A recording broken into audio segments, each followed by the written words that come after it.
नमस्कार दोस्तों, smart study में आपका स्वागत है। राजस्थान पुलिस की तैयारी जो है वो परवान पे है। पिछले वीडियो में अपन ने 2018 के अंदर जो साइंस के अंदर क्वेश्चन आए थे उनको डिस्कस किया था।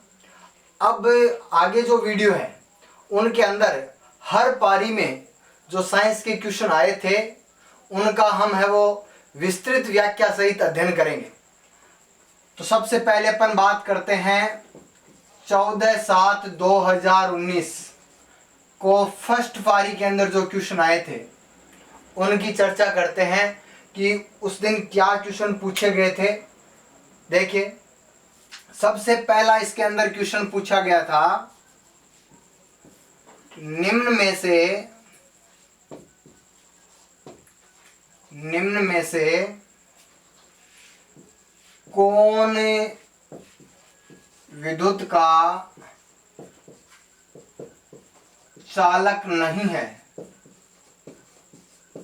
पहली पारी के अंदर और क्वेश्चन पूछा गया था, निम्न में से कौन विद्युत का चालन नहीं है, और इसके अंदर 4 ऑप्शन दिए हुए थे, हीरा, ग्रेफाइट, तांबा और चांदी। ठीक है। अब देखिए, यदि अपन बात करें तो चांदी और तांबा जो है वो विद्युत के सबसे अच्छे चालक होते हैं।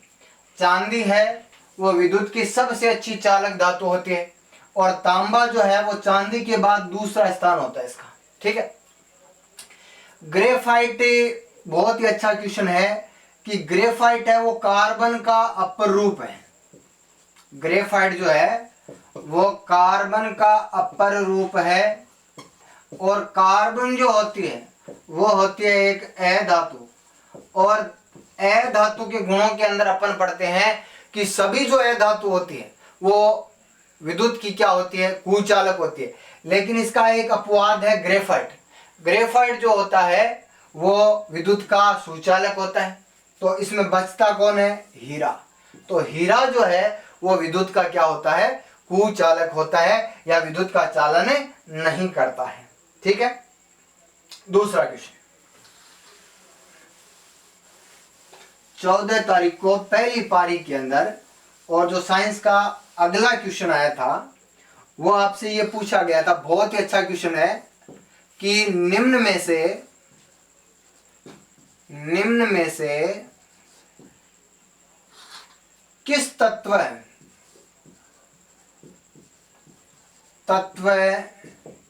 के अणु में परमाणु संख्या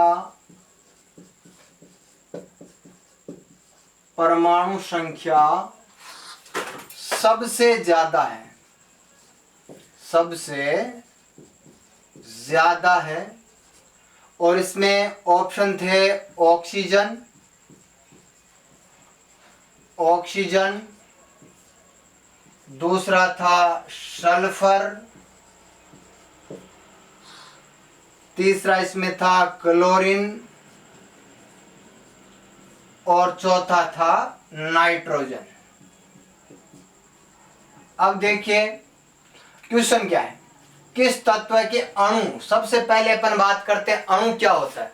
समान परमाणुओं से मिलकर क्या बनता है, अणु। समान परमाणुओं से मिलकर क्या बनता है, अणु।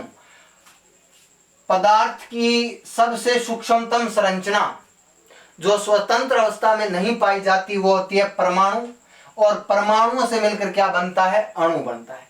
अब यदि ऑक्सीजन के अणु की बात करें तो इसका फॉर्मूला होता है O2, क्लोरीन की बात करें तो इसका होता है Cl2, नाइट्रोजन की बात करें तो इसका होता है N2, बचता कौन है, सल्फर।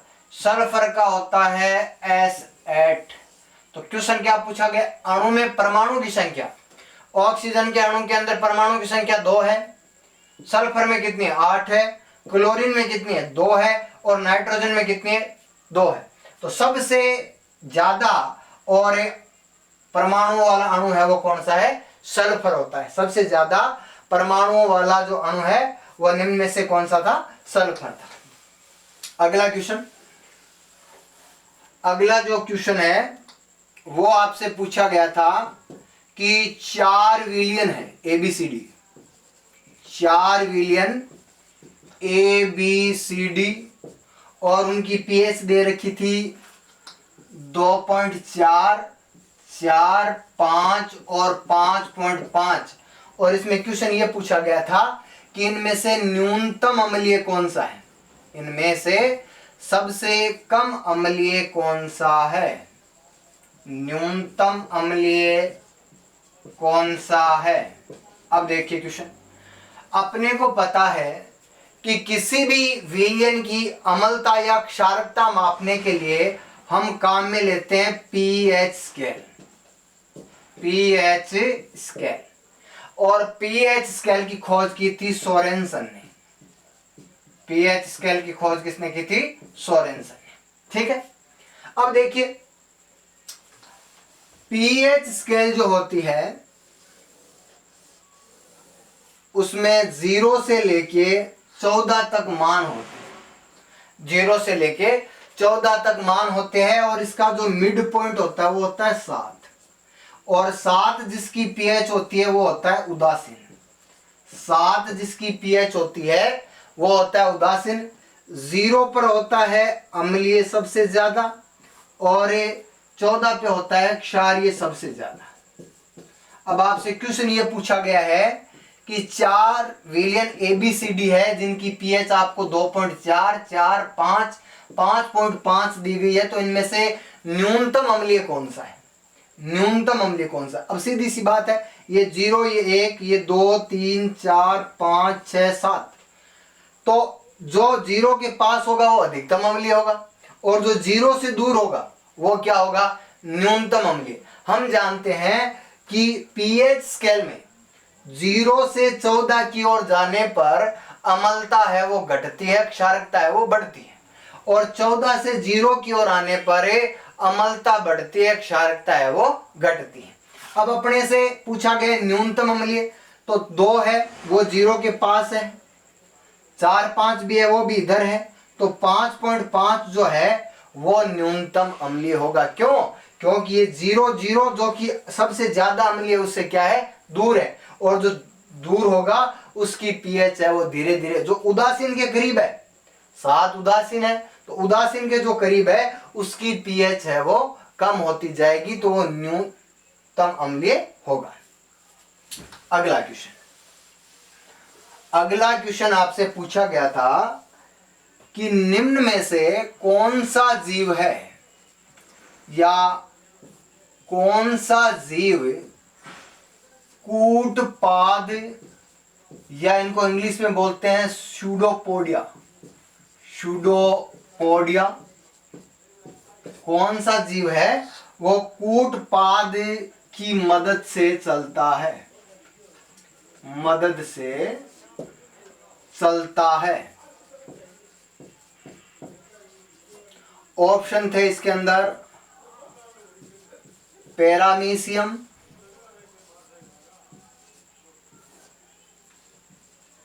दूसरा ऑप्शन था यूग्लिना,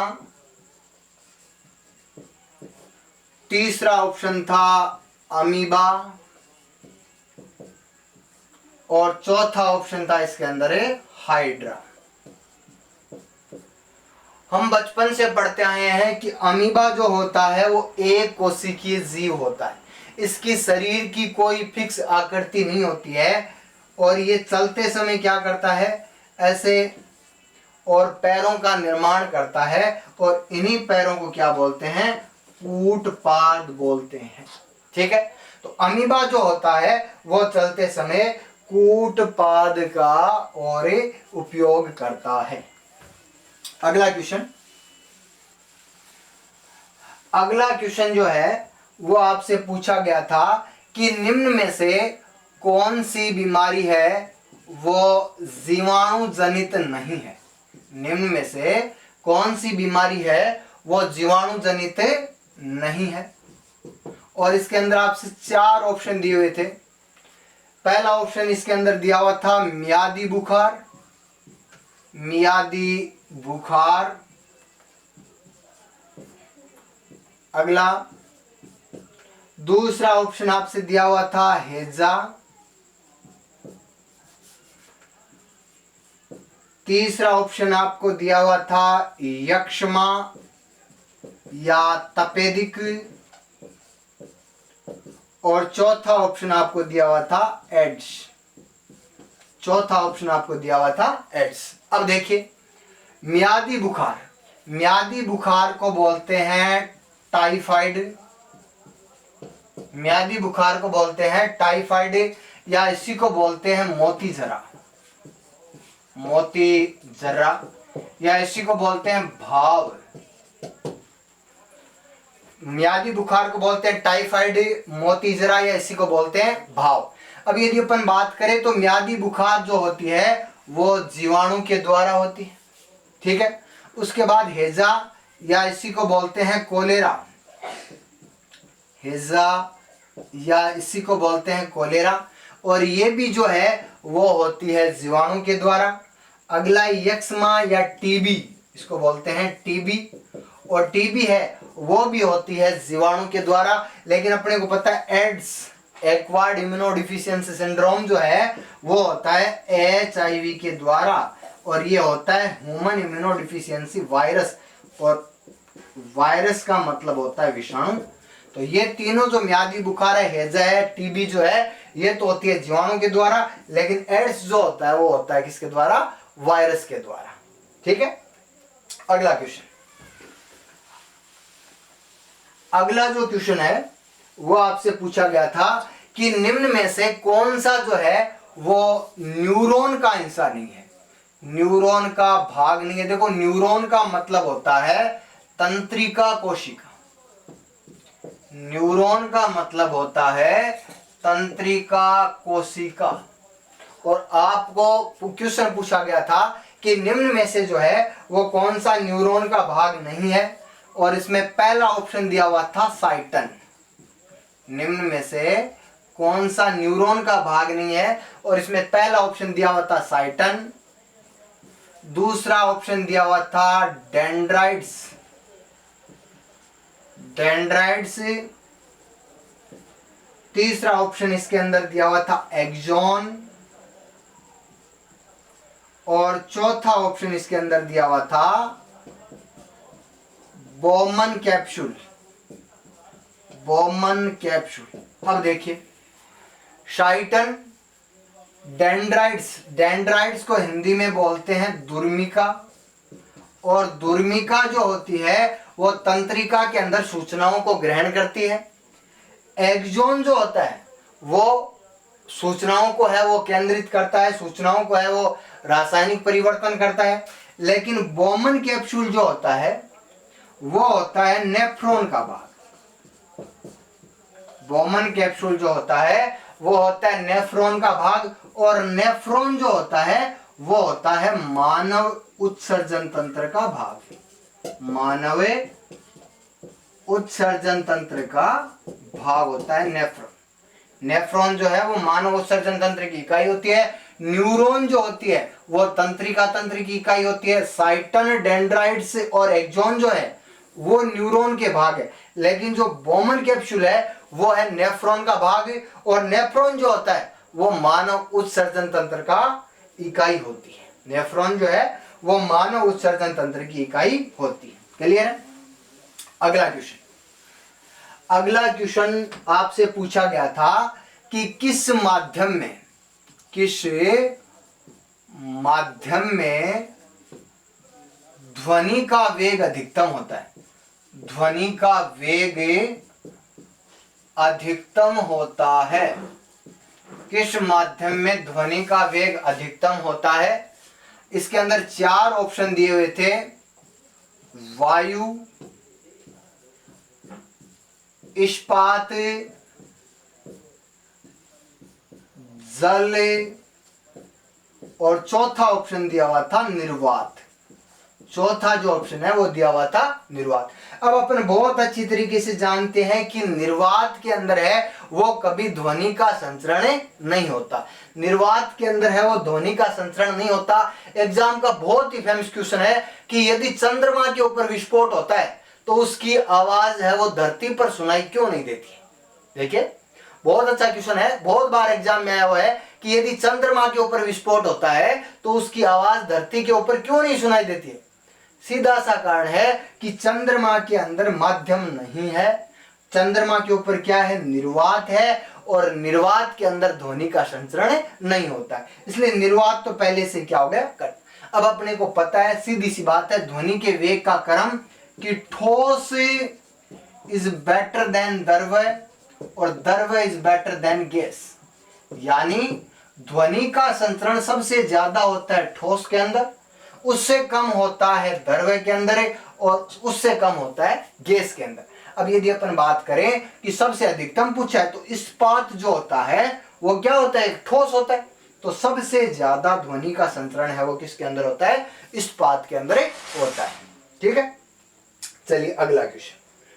अगला क्वेश्चन आपसे पूछा गया था कि त्वरण की इकाई क्या होती है, त्वरण की इकाई क्या होती है, त्वरण की इकाई पूछी गई थी। देखिए सबसे पहले अपन बात करते हैं त्वरण। त्वरण जो है वो गति से संबंधित होता है, गति से संबंधित त्वरण जो होता है वो गति से संबंधित होता है। ठीक है, अपन देखते हैं कोई भी वाहन चलना स्टार्ट होता है तो सीधा उच्चतम वेग प्राप्त नहीं करता, धीरे धीरे समय के साथ उसके वेग में क्या होता है, परिवर्तन होता है। तो वेग परिवर्तन की जो दर होती है, वेग परिवर्तन की जो दर होती है वो होती है त्वरण। वेग परिवर्तन की दर को क्या बोलते हैं, त्वरण बोलते हैं। और त्वरण ज्ञात करने का फॉर्मूला होता है त्वरण बराबर अंतिम वेग माइनस प्रारंभिक वेग, अंतिम वेग माइनस प्रारंभिक वेग बट्टा समय, अंतिम वेग माइनस प्रारंभिक वेग बट्टा समय। वेग में से वेग निकला, बचा क्या, वेग ही निकला, और त्वरण को व्यक्त करते हैं ए से, ये हो गया v बट्टा टी। अब अपने को पता है कि वेग का मात्रक होता है मीटर प्रति सेकंड, वेग का मात्रक क्या होता है, मीटर प्रति सेकंड, और समय का मात्रक भी क्या होता है, सेकंड। तो त्वरण का मात्रक हो गया मीटर प्रति वर्ग सेकंड, त्वरण का मात्रक हो गया मीटर प्रति वर्ग सेकंड, तो त्वरण की इकाई होगी मीटर प्रति वर्ग सेकंड। देखिए त्वरण होता है वेग परिवर्तन में, जो वेग परिवर्तन की जो दर होती है उसको क्या बोलते हैं, उसको बोलते हैं त्वरण। ठीक है, अगला क्वेश्चन 14 तारीख को पहली पारी के अंदर ये क्वेश्चन है वो पूछे गए थे। अगला क्वेश्चन आपसे ये पूछा गया था कि यदि कोई प्रकाश की किरण एक माध्यम से दूसरे माध्यम, ये मान लो कोई प्रकाश की किरण है और बीच में ये मान लो कांच की कोई स्लेब है, कांच की कोई पट्टी है, एक माध्यम से दूसरे माध्यम में प्रवेश करती है तो अपने रास्ते से मुड़ जाती है या अपने पथ से विचलित हो जाती है, इस घटना को क्या बोलते हैं। अब देखो यदि प्रकाश की किरण टकराकर वापस मुड़ती है तो इस घटना को बोलते हैं परावर्तन। यदि कोई प्रकाश की किरणें टकराकर वापस मुड़ जाती है तो इस घटना को क्या बोलते हैं, परावर्तन बोलते हैं। और यदि प्रकाश की किरण है वो एक माध्यम से दूसरे माध्यम में प्रवेश कर जाती है और अपने पथ से विचलित हो जाती है तो इस घटना को बोलते हैं अपवर्तन।